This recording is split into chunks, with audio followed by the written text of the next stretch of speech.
Hi, this is Garibay, and today I'm going to be talking about methodological naturalists and metaphysical naturalists.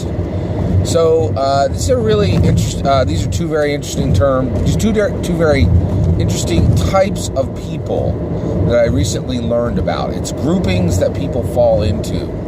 I recently learned these two groupings, and I found them incredibly useful. And the reason why is they're really useful for determining common ground, where two people are going to be able to find common ground, and also to be able to recognize if people are on different sides. If there are two people and they are in these two different groups, there are certain things that they may never find common ground on, okay? And the reason why you want to be able to know this and identify this early is one of the things that no one debates is we have limited amounts of time, right?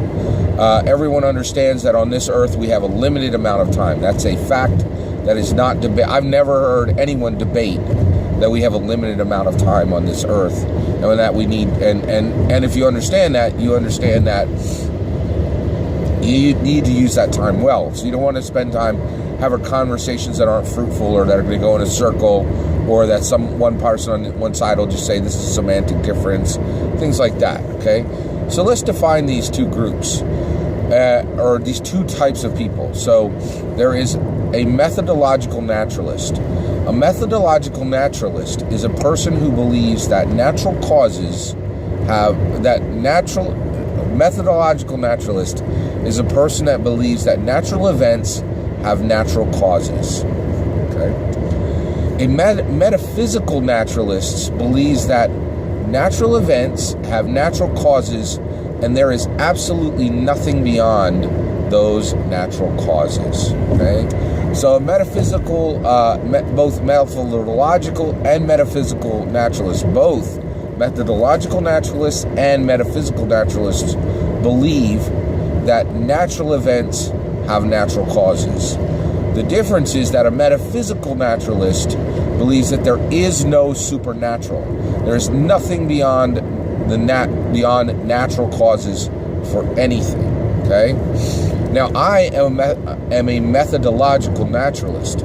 I believe in supernatural causes. Okay, and of course those are connected to supernatural events. Okay. All right. So it's a pretty fundamental difference, right? And one of the reasons why I think this is so valuable is it is highly likely that metaphysical naturalists and methodological naturalists will disagree significantly on a whole number of issues: political, cultural, and social issues. There are political, cultural, and social issues that you almost never get an agreement on from a methodological naturalist and a metaphysical naturalist. And so one of the things is you can when you understand these types of people, you can understand what's really being discussed. Okay. Now I saw this exhibited very recently in a really great show that I'm watching, which really made me think about this, right? And the name of the show is Salvation. It's a CBS show, and what it is it's a 1 season long show about a meteorite coming to hit the earth. Okay, so it's a non-genre show, right? It is not fantasy or sci-fi. It takes place in the current times, and it's saying, hey, what would it look like if a meteorite were coming to earth right now, and our world had to plan for that and had to deal with that problem.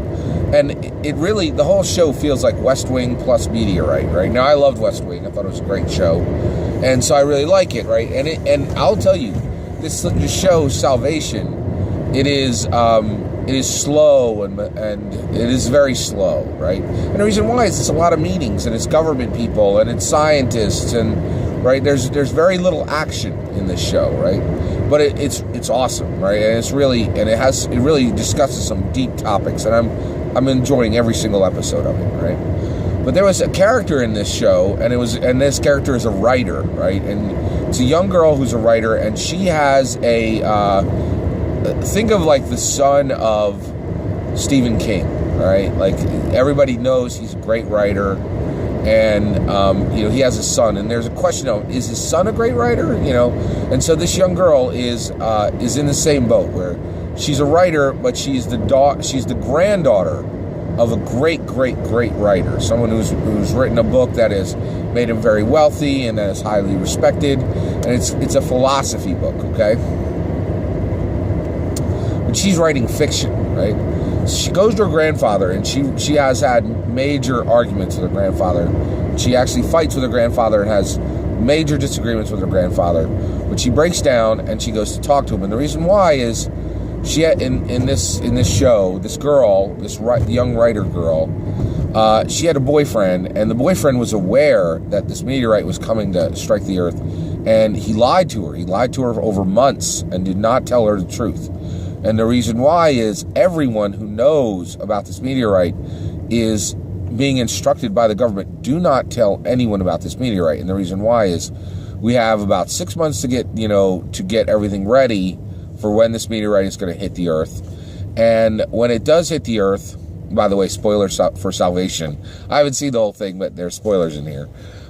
So when the meteorite's coming in, they need to get ships in the air, right? And they need to be able to either try to stop the meteorite, or they need to be able to get some people from Earth off of the Earth so the human race can live. And the plans are still in flight. The things that are being built are still in flight. This is very, very challenging, right? All of this is very challenging. And so basically, this girl, she has this boyfriend. She finds out that he's been lying to her the whole time, and that he's known for a while about this incoming meteorite, and he hasn't told her. And she's furious with him, and she's like, I can't believe you would lie to me like this, But now she has this secret, right? And as soon as she has this secret, she just goes off into her own life, right? And her father says something to her, and her friend says something to her, and they're making plans, and they're making choices.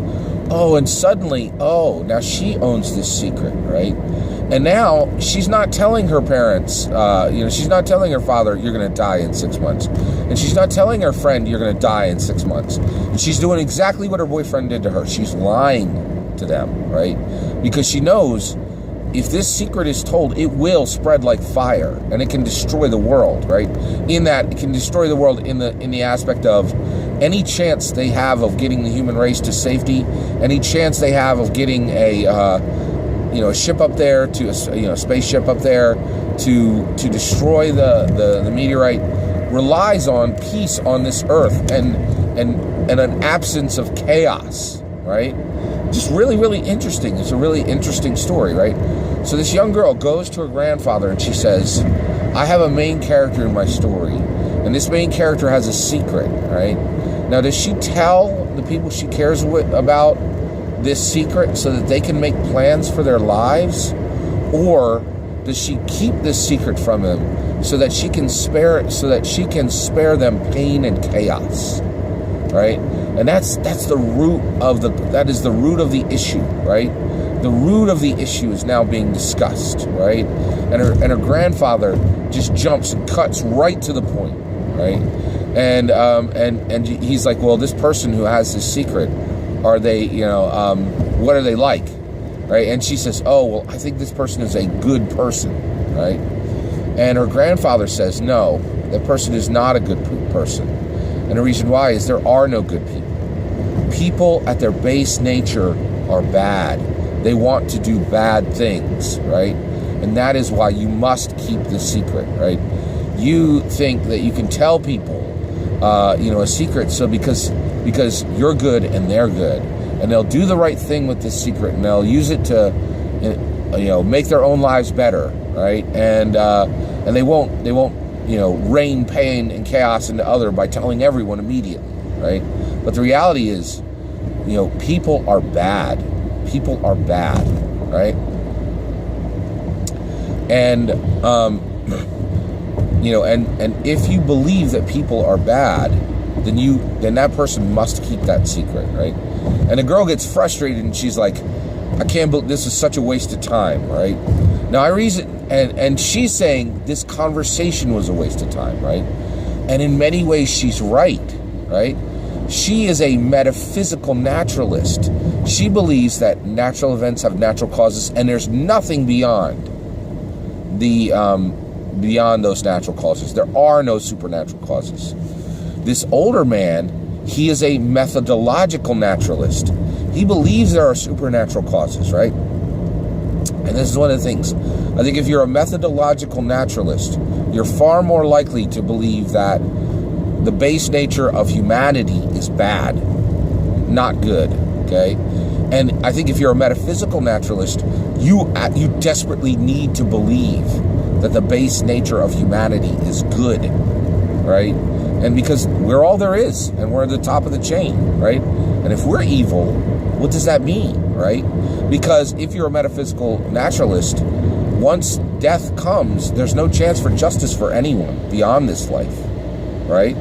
And so one of the things that's interesting is this girl wasted her time going to her grandfather when she could have known his answer simply by just recognizing that he is a methodological naturalist, right?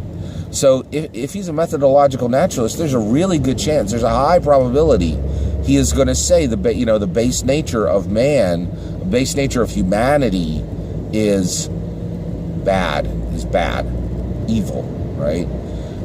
Whereas a metaphysical naturalist, in my opinion, would generally think, the odds are they're going to think that the base nature of humanity is good, right? And so it's just really, really interesting to see, what these different opinions of the base nature of humanity are and how they align very, very closely to if you are a methodological naturalist or a metaphysical naturalist, right? Now, I'm a methodological naturalist, right? I believe that there are supernatural causes for things, right? And I would highly recommend this belief to anybody out there, because I will tell you right now, I believe without a doubt that if you are a metaphysical naturalist and this is all there is, this 75 to 120 years that we get on this earth is all there is to existence, it leads to some incredibly dark outcomes, in my opinion, right? And one of those is that,